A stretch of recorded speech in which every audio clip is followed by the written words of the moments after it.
I'm sure you can't read it, but it begins, "This sample page has been made on a standard rotary duplicator, a gelatin machine. It is claimed that as many as 200 legible copies may be attained from one master sheet. This is the blank copy of that master sheet, and I bet you can see it's the 124th copy from that master sheet." Likewise, figure 24 is a ditto made with a different brand of ditto machine. In my copy, it's 220th, printed from the master sheet. And now you have to consider that for an edition of 1,500 manuals, right, there'd be several pages 220, because dittos edition differently than photo offset, right, which is part of what Binkley is trying to, at great pains, explain in this chapter, to compare and contrast the different textual duplication technologies. And before any of you ask, these pages do not smell anymore like ditto. If you remember the ever famous popular ditto smell, but in my copy, it's gone. But in some, maybe in copy, I don't know, 120, they would still smell. Actually, my whole manual smells like dust. Now, Binkley's other illustrations are maybe not as explicit as these of being unique examples of reproduction processes, but a good number of them do possess these same self-captioning qualities. This is a sample page demonstrating multi-lift direct typing. This is a sample page with micro-elite type. My favorite example of this is figure 3. And here you see a regular page of the manual on the right and figure 3 on the left. So figure 3 is 2 columns of printed, that is letterpress text, prepared courtesy of R.R. Donnelly, right? So this was jobbed out, a vendor offered to help out with figure 3. That considers a two-column format, a 2-column page as an economical format for textual presentation. But figure 3 also refers to the Typescript pages of this book, which are also rendered in a 2-column format. So just to spell that out, figure 3 is evidence of and caption for itself. At the same time, it points to the text it illustrates as an illustration. That's what I love about this book. Nor are the sort of tangled examples and illustrations of the manual a completely closed system. And I'll give you just one more kind of fun example. Binkley describes in Chapter 8 a study of paper performance that the Joint Committee convinced the publishers of the Dictionary of American Biography. Okay, so the DAB was a project sponsored by the ACLS, right, but published by Scribner's. At some point, the Joint Committee convinced Scribner's, which was about to put out volume 13 of the DAB, Mills to Oglesby, to use to do a sample using 3 different paper stocks. So 25 special copies of volume 13 were published in 1934 to demonstrate the longevity of these different paper stocks.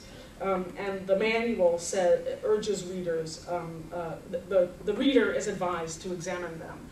And there's a list in the manual of the libraries that have these 25 copies. Each of the 25 copies also has bound in that list of 25. So I went to my neighborhood research library, which is New York Public Library, to look at copy 5.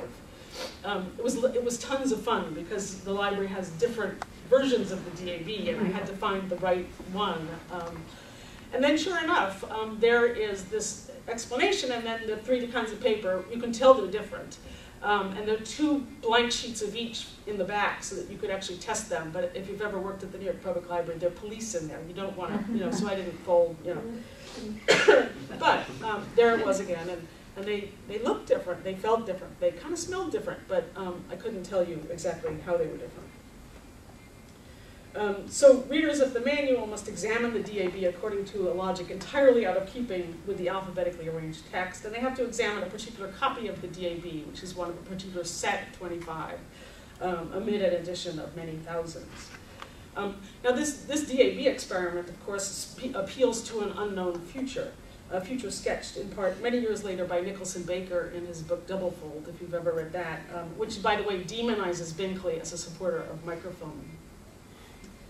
But despite this kind of forward-lookingness of the DAB example, I want to suggest that the result of the illustrative material within the manual is instead a kind of baggy temporality, in which multiple forms and frames of self-reference emphasize an extended presence, rather an extended present, in which the author, the mechanical reproduction, and the reader kind of have an imaginary meeting place, if you like. This is, the manual asserts again and again and again, deploying the obsessive present-mindedness of the documentary genre with its matter-of-fact sensibility. And think of, these are our lives, or, you have seen their faces, let us now praise famous men, why we fight. This is the kind of urgent presentism of 30s documentary. For all of its presentness, though, currency remains elusive. It has seemed almost impossible to close the book, Binkley writes. This seems so touching to me. Because the rush of innovation makes a chapter out of date almost as soon as it leaves the typist's hands. So technological change and constant fluctuation in prices are making the manual out of date even as it comes into being. The many instances of this is, within the illustrations and text, work to assert a minutely divided present, divided even into an individual set of typist keystrokes, I think, the moments of which can only linger together as one when they're collected in the hands and minds of readers. If the manual is a documentary of sorts, I think its method is participant observation. Observation, in which the author, his informants, and assistants have participated together in the reproduction of research materials, which it seeks to document. Readers are drawn in and made party to its documentary work, conscripted to the cause of the Typescript book. And now I want to say a few things about the Typescript book, and then I'll kind of abruptly return to an abrupt end to the narrative. But I wanted to just try to start thinking about Typescript, and to really kind of localize reading of the meaning of Typescript in the 1930s. And obviously the meaning of Typescript is different in different periods. So let's just sort of hover over this example and see if we can pick out some things about the Typescript book. One thing I'd say, at the risk of horrible anachronism, of course, is that the Typescript book of 1936 is something like the electronic book of today. Each denominate form in terms of process, right? The process of production, typing on the one hand, and the processes of storage, delivery, and reception, downloading, displaying on the screen on the other. Yet the terms Typescript and electronic each also introduce horrible imprecision. Binkley's manual is a Typescript book, presumably because Edwards Brothers typed it for reproduction. But for readers, of course, it's not the direct output of a typewriter, right? It's more of a picture of a Typescript than that.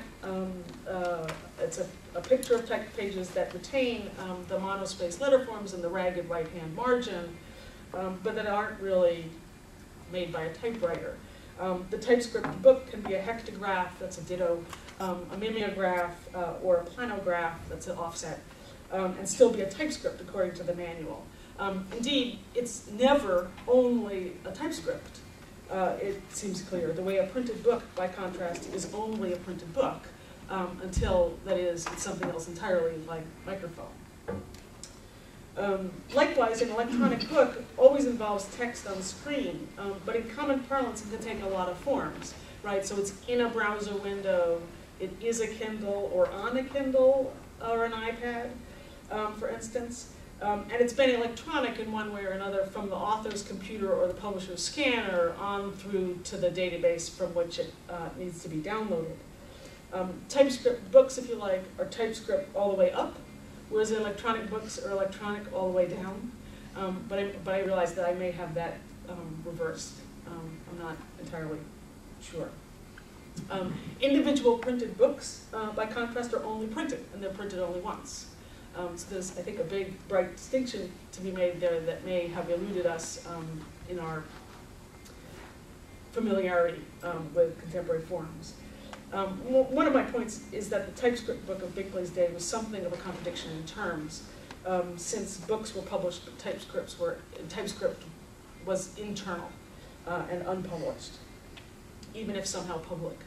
The internality of Typescripts, if I can call it that, both resulted in and resulted from their relative informality.